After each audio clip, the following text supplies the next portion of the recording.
ঈদ মোবারক। ছাত্র শিবির বিপুল ভোটে ডাকসুতে জিতছে। এই বিজয় ছাত্র শিবিরের না, এইটা মজলুমের বিজয়। আমি 20 আগস্ট লিখছিলাম গত মাসে, ডাকসু নির্বাচন নিয়ে আমার প্রেডিকশন বলি, ছাত্র শিবির ভিপি জিএস সহ বেশিরভাগ আসনেই জিতবে। হলগুলোতে কিছু আসন ভাগাভাগি হবে। শিবিরের বিজয় হবে ফেনোমেনাল, ভোটের তফাৎ হবে প্রচুর। এই নির্বাচন শেষ পর্যন্ত বাঙ্গু সেকুলার এস্টাবলিশমেন্ট হইতে দেবে কিনা এটা দুশ্চিন্তা। খুব খারাপ কিছু ঘটায় নির্বাচন স্থগিত করে দিতে পারে। বিশেষ করে বামেরা শেষ মুহূর্তে নির্বাচন বয়কট করতে পারে। একটা ইসলামপন্থী দল ফেয়ার নির্বাচনে জিতে আসবে, এর চাইতে বড় দুঃস্বপ্ন বাঙ্গু প্রগতিশীল বা ভারত বা পশ্চিমাদের নাই। কিন্তু ঠিকভাবে নির্বাচন হইলে এইটা ফলাফল হবে বাংলাদেশের রাজনীতিতে সুদূর প্রসারী। সেটা শুধু বাঙ্গু প্রগতিশীলরা না, সম্ভবত ইসলামপন্থীরাও ঠাউর করতে পারতেছে না। যা বলছিলাম তাই হয়েছে, তাই না? এই ফলাফল বাংলাদেশের সেকুলার এস্টাবলিশমেন্টের জন্য এক ভয়ানক দুঃসংবাদ। পুরা সেকুলার এস্টাবলিশমেন্ট কিন্তু দাঁড়াইছিল শিবিরের বিরুদ্ধে। শেষ রক্ষা হয় নাই। এখন আসেন আমরা দেখি এই ফলাফল আসলে কি বার্তা দিচ্ছে। বার্তা হইতেছে বাংলাদেশে ইন্ডিয়ান ন্যারেটিভ পুরোপুরি পরাস্ত হয়েছে। আলহামদুলিল্লাহ। বাংলাদেশে এই প্রজন্ম যতদিন থাকবে ততদিন ইন্ডিয়ান ন্যারেটিভ আর মাথা তুলতে পারবে না। কিন্তু ছাত্র দলের পরাজয়কে অবশ্যম্ভাবী ছিল না। ছাত্রদল এই নির্বাচনে জিতে যাইতে পারত, ডাকসু তাদেরই হইতো। হয় নাই কারণ তাদের নির্বুদ্ধিতা, রাজনৈতিক অপরিপক্কতা এবং বেকুবের মতো আত্মবিশ্বাসের কারণে তাদের এই ভরাডুবি। বিএনপির এই ভরাডুবির পেছনে আছে বিএনপির কান্ধে চেপে বসা কিছু রাজনীতির জ্ঞানহীন মানুষ, অপদার্থ মানুষ। আমি একসময় দেখাইছিলাম, আজ তাদের ক্ষমা দেখায় পরিচিত করে দিতে চাই না, এরা হাতে ধরে বিএনপিকে গাড্ডায় ফেলছে। তাও একজনকে দেখেন কইছিল শিবিরের ভরাডুবি হবে, তৃতীয় বা চতুর্থ হবে শিবির। এরা হইতেছে পলিটিক্যাল অ্যানালিস্ট, বিএনপির বুদ্ধিজীবী। ভাবেন তাইলে কি অবস্থা বিএনপির।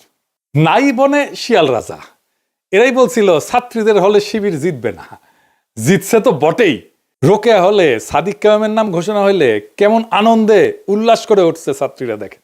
জামালউদ্দিন খানের 26, মোহাম্মদ শাফিউর রহমান 16, মোহাম্মদ বিরিয়ানি মোল্লা 6, মোহাম্মদ আন্দাউর রহমান শিবন 1, মোহাম্মদ আমিনুল ইসলাম খান 199, মোহাম্মদ আবু সাদিক খানের 966।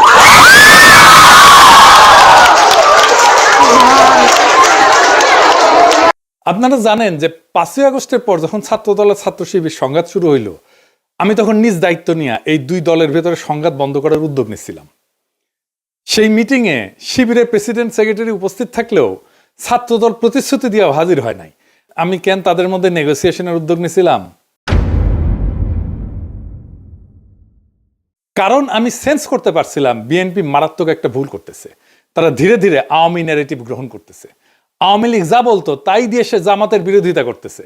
আমি বিএনপির শীর্ষ নেতৃত্বকেও বলছি এইটা ভুল স্ট্র্যাটেজি।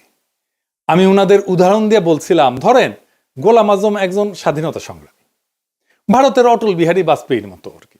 তাইলে আপনি জামাতের রাজনৈতিক বিরোধিতা কেমনে করতেন? আপনি তো তারে স্বাধীনতা বিরোধী বলতে পারতেন না, মুক্তিযুদ্ধ বিরোধী বলতে পারতেন না। তো তাহলে অটল বিহারী বাজপেয়ীর মতো যদি গোলাম আজম স্বাধীনতা সংগ্রামী হইতো, তাইলে কিভাবে আপনি বিরোধিতা করতেন? সেভাবে করেন। আওয়ামী লীগ যা বইলা জামাতকে ঘায়েল করতো সেইটা বললে আপনি আওয়ামী লীগ হয়ে যাবেন। তাই হয়েছে। আপনি জামাতকে রাজাকার, স্বাধীনতা বিরোধী, পাকিস্তানপন্থী কিছু বইলাই দমাইতে পারবেন না। উল্টা জামাতের লাভ হবে, হয়েছে না?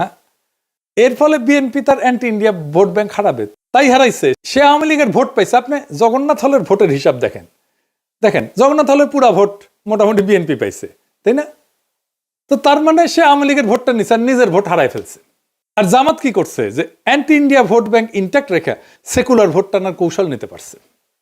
বিএনপি যতবার মুক্তিযুদ্ধ 1971 এই বলে জামাত শিবিরকে আক্রমণ করবে, ততবার জামাতের অ্যান্টি ইন্ডিয়া ভোট আরো বাড়বে। জামাত যে বাংলাদেশে অ্যান্টি ইন্ডিয়া রাজনীতির সবচেয়ে বড় কামেল এজেন্সি, এটা বেশি স্ট্যাবলিশ হবে। বাংলাদেশের প্রধান দ্বন্দ্ব বিএনপি ধরতে পারে নাই। প্রধান দ্বন্দ্ব নিয়ে আমি অনেকবার বলছি। আমি এই বিষয়ে বলছিলাম যে বিএনপির এই আওয়ামী মুক্তিযুদ্ধের রাজনীতি পরাজিত হবে। আমি বলছিলাম, শোনেন এডিটর সাহেব একটু শোনায় দেন আমার আগের থেকে দ্বন্দ্বটাও আবার শুনলে আবার মনে হবে যে কি বলছিলাম। শোনান এডিটর সাহেব। একটা সমাজে নানা রকম দ্বন্দ্ব থাকে। একটা নদীতে যেমন নানা ধরনের স্রোত থাকে, একটা না অনেকগুলো স্রোত থাকে, ছোট বড় মাঝারি। তেমন সমাজেও থাকে। যেমন ধরেন আমাদের দেশে ধনী গরিবের একটা দ্বন্দ্ব আছে না, সেকুলার আর ধর্মবাদীর একটা দ্বন্দ্ব আছে না, ইংরেজি জানাদের সাথে বাংলা মিডিয়ামের দ্বন্দ্ব আছে না, শহর আর গ্রামের দ্বন্দ্ব আছে না? আছে। শহরের লোকেরা তো গ্রামের লোকদের তাচ্ছিল্য করে খ্যাট বলে, তাই না? বড় লোক আর গরিবের দ্বন্দ্ব আছে না? এইরকম অসংখ্য দ্বন্দ্ব পাইবেন দেশে। এই দ্বন্দ্বগুলোই রাজনীতি, কনফ্লিক্ট সিচুয়েশন, এটাই রাজনীতি। একটা পক্ষের সাথে আর একটা পক্ষের দ্বন্দ্ব, এই রাজনীতি, এটাই রাজনীতি। কিন্তু এর মধ্যে একটা প্রধান দ্বন্দ্ব থাকে, এক নাম্বার, সেটা খুঁজে বের করতে হয় কোনটা প্রধান দ্বন্দ্ব। এটাই পলিটিক্যাল ওয়ার্কারদের কাজ, এটাই রাজনৈতিক নেতাদের কাজ। আপনি ইতিহাসে তাকাইলে দেখবেন ব্রিটিশ আমলে প্রধান দ্বন্দ্ব কি ছিল? ব্রিটিশদের সাথে আমাদের দ্বন্দ্ব না, না তা না। প্রধান দ্বন্দ্ব ছিল জমিদার আর প্রজাতি। অসংখ্য কৃষক বিদ্রোহ হয়েছে, এর ফলশ্রুতিতে পাকিস্তানের জন্ম হয়েছে। ভারতের স্বাধীনতা আন্দোলন আর পাকিস্তান সৃষ্টি এক না, দুইটা আলাদা দ্বন্দ্বের ফল। পাকিস্তান আমলে দ্বন্দ্ব কি ছিল? বাঙালি আর অবাঙালিদের, তাই না? হাসিনা আমলে দ্বন্দ্ব কি ছিল? প্রধান দ্বন্দ্ব ভারতীয় আধিপত্যবাদের প্রত্যক্ষ সেবাদাসী ফ্যাসিস্ট হাসিনার সাথে বাংলাদেশের নাগরিকদের মুক্তির আকাঙ্ক্ষার দ্বন্দ্ব। দুই পক্ষ, হাসিনা অ্যান্টি হাসিনা। এখন হাসিনা নাই, কিন্তু সেই প্রধান দ্বন্দ্ব আছে। ভারতীয় আধিপত্যবাদের প্রত্যক্ষ সেবাদাসী হয়েছেন আপনারা, বিএনপি। এখন আপনাদের সাথে বাংলাদেশের নাগরিকদের মুক্তির আকাঙ্ক্ষার দ্বন্দ্ব শুরু হয়েছে। এই লড়াইয়ে আপনারা পরাজিত হইবেন, অবশ্যই হইবেন। এটাই ইতিহাসের শিক্ষা। আজ হোক কাল হোক পরাজিত হইবেন। ইন্ডিয়ান সালসা খাইয়া যারাই বাংলাদেশের রাজনীতি করতে আসবে ধ্বংস হইয়া যাবে। যেই আসুক, যত বড় দল আসুক, মাথাতে রেখেন, কামে দিবে। যত কৌশল নেন আমাদের বিরুদ্ধে, কোনোটাই কোনো কাজে দিবে না, কোনো কাজে দিবে না। তো বলছিলাম, যত কৌশলই নেন না কেন, কোনোটাই কাজে দিবে না। কাজে দেয় নাই। ভারতীয় বয়ান জয় বাংলা হয়ে গেছে। ইন্ডিয়া যে হারছে সেটা নিঝুম মজুমদারের আহাজারিতে শোনেন। ইলেকশনের আগে সে বাক্য ঝাড়ি ছিল, সে বলছিল যে ওরাও হারবে, আপনারাও হারবেন, মানে বিএনপি করছে আর কি। শুনেন, শুধু আপনার বিবেচনার উপর একটু ছেড়ে দেই। Now it is your call, it's your take. সিদ্ধান্ত আপনার। কালকে নির্বাচন, প্রশ্নের জবাবটা আপনারাই দিয়ে দেন। যদি জামাত শিবির নির্বাচিত হয়, হেরে গেছি, আপনারাও আমরাও সম্মিলিতভাবে। প্লিজ হেরে যায়েন না। তো বিএনপি কেন এইভাবে দুর্বল হয়ে গেল? হাসিনা বিরোধী লড়াইয়ে হাসিনার ন্যারেটিভ ভাঙায় বিএনপির কোনো ভূমিকা ছিল না। আর কালেকটিভ লড়াইয়ে বিএনপির সংখ্যা ছাড়া কোনো ইন্টেলেকচুয়াল ইনপুট ছিল না। এটা সত্য। এটা বিএনপির পছন্দ হবে না, কিন্তু যাই হোক, এটা সত্য। এটা বিএনপি বুঝতে পারেনি, নিজেও বুঝতে পারেনি, জনগণও বুঝতে পারেনি যে বিএনপির ইন্টেলেকচুয়াল ইনপুট নাই। 5ই আগস্টের পর ক্রেডিট নেওয়ার পালা চলছে, কে কত বড় মাস্টার মাইন্ড তার হিসাব করছে। এই কাজগুলো আমরা করতাম, ন্যারেটিভ বিল্ডিং এটা আমরা করতাম। এবং বিএনপি যখন থেকে আমাদের কাছ থেকে দূরে সরে গেছে, হিসাব করে দেখেন, তখনই বিএনপি দিগ্ভ্রান্ত হয়েছে আর জনসমর্থন কমতে শুরু করছে। আমি বলতেছি না যে আমাদের জন্যই কমছে, বরং কমছে এই কারণেই যে আগে আমরা যে ন্যারেটিভ তৈরি করতাম, এটা তো বিএনপির জন্যই করতাম। ফ্রি করতাম, ডিফেন্ড করতাম তো বিএনপিরই, ফ্রি। এখন তার করি না, তাই সব দুর্বলতা ফাসাদ করে বের হয়ে গেছে। বিএনপি জামাতের রাজনৈতিক বিরোধিতা কিভাবে করতে পারতো, এই নিয়ে আমার পরের এপিসোড দেখবেন। এখন জামাত কইতে পারেন, দাদা আপনি এইভাবে স্ট্র্যাটেজি কইয়া দিতেছেন, ভয় নাই, কইয়া দিলেও শুনবে না ওরা। আর যদি শুনেও তাতে আপনাদের ক্ষতি নাই। রাজনীতির জ্ঞান বিএনপির লবডাঙ্কা হইলেও ইগো আছে টনটনা, 16 আনার উপরে 18 আনা। এখন প্রশ্ন হইল, বিএনপি কেন এই রাজনৈতিক অবস্থান নিল? কারণ বিএনপি ডরাইতেছে যে ইসলামপন্থীরা ইমার্জ করছে, লীগ আর বামেরা না থাকলে সে এটা সামলাইতে পারবে না। তারা এটা বুঝাইছে ইন্ডিয়া, তাই লীগের ভোট তাদের লাগবে, কিন্তু সেটা নিতে গিয়া যে নিজের ভোট ব্যাংক দেউলিয়া হয়ে যায়, দল জয় বাংলা হয়ে যাইতেছে, তার কোনো খেয়াল নাই। রাজনীতিতে পলিটিক্যাল এনিমি বা দুশ্মন সিলেক্ট করতে হয়। আওয়ামী লীগ বিএনপির দুশ্মনের মর্যাদাও দিতে চায় নাই, সে তার দুশ্মন বানাইছিল জাতীয় পার্টিকে, গৃহপালিত দুশ্মন আর কি। হাসিনা চলে যাওয়ার পরে বিএনপি চাইছিল প্রথমে যে আওয়ামী লীগ তার দুশ্মন হোক, সেই জন্য সে আওয়ামী লীগ নিষিদ্ধ চায়নি। আওয়ামী লীগ দল নিষিদ্ধ হওয়ার পরে সে চাইছে জাতীয় পার্টি তাদের দুশ্মন হোক, মানে বিরোধী দল হোক। এটাও ইন্ডিয়ার প্রেসক্রিপশন। তারা কখনোই চায় নাই জামাত বিরোধী দল হোক, এমনকি এনসিপি হোক। এখন নিজেরই বিরোধী দল হওয়া লাগবে। এখন শিবিরের এই বিজয়, ডাকসুতে বিজয়, কি অর্থ বহন করে বা এটা কোথায় যাইতে পারে? এই ডাকসুই আগামী সরকারের ছায়া, যদি সে রাজনৈতিক দল ক্ষমতায় যাওয়ার জন্য তৈরি থাকে। 1971 ঠিক আগে তোফায়েল আহমেদ জিতছিল, আসম আব্দুর রব জিতছিল ছাত্রলীগ থেকে।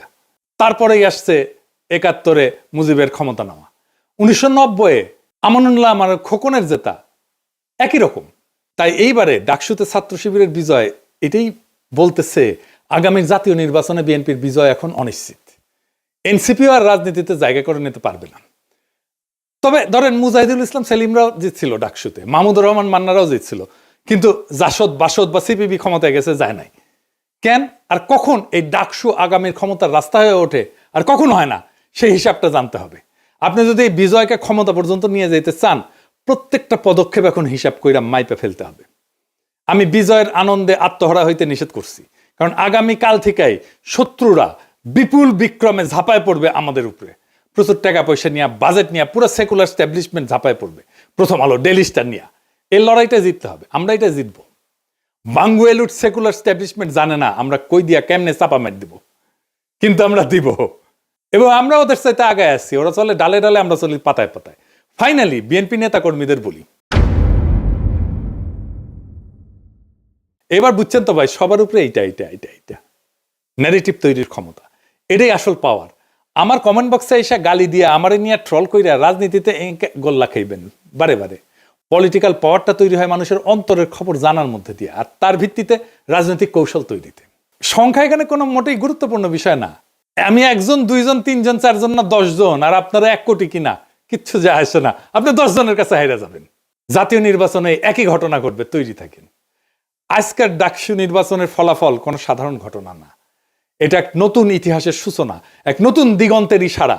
যারা মনে করছিল ইসলামপন্থীরা কেবল প্রান্তিক শক্তি, তাদের ধারণা ভেঙে চুরমার হয়ে গেছে। এই বিজয় প্রমাণ করছে সঠিক ন্যারেটিভ, সংগঠনের শক্তি আর জনগণের অন্তরের খোঁজ জানা, এই তিনের মিলনেই ভবিষ্যৎ লেখা হয়।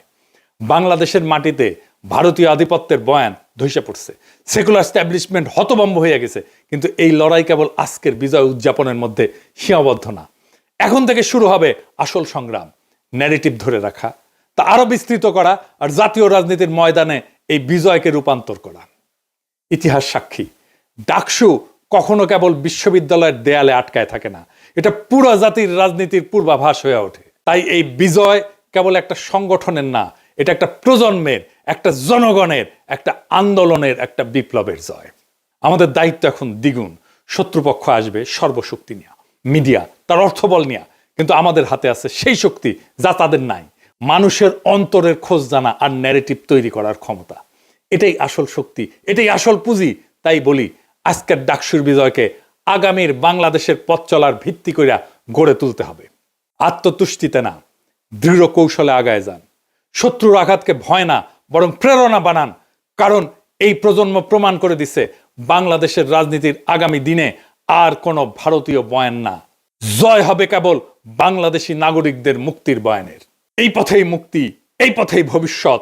ইনকিলাব জিন্দাবাদ।